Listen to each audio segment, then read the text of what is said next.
Знаем само дека снаа ми млада и две деца, една 11 годишна, една 6 годишна, останаа без стар. Тоа.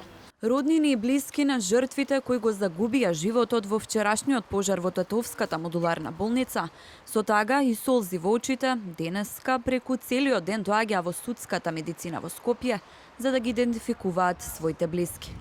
Семејства во тага, болки, солзи, по несреќата каде животот го загубија 14 лица, сите со име и презиме, но во исчекување да се открие нивниот идентитет со помош на ДНК анализа. Ми е од чичко дете, што е починат, што е изгорен, синоќа, тоа е тоа.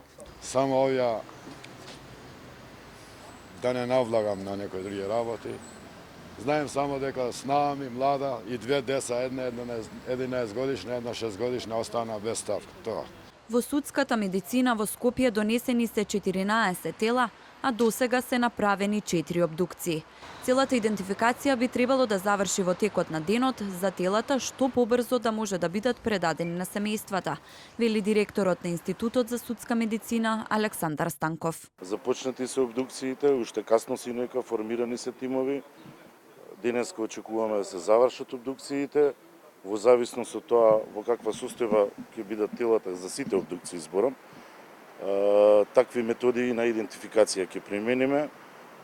Очекувам идентификацијата да биде брза и да можеме што побрзо да ги предадеме телата на роднините. Тридневна денна жалост на територијата на целата земја прогласи денеска владата, откако 14 лица трагично настрадаа, а 12 се повредени во вчерашниот пожар во ковид центарот во Тетово.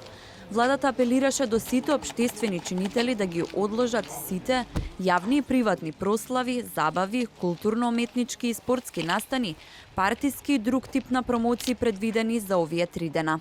Предходно градоначалничката на општина Тетово Теута Арифи прогласи тридневна жалост во Тетово и посочи дека откако ќе се знаат официјалните информации за жртвите, ќе се помогнат нивните семејства со итниот фонд на општината.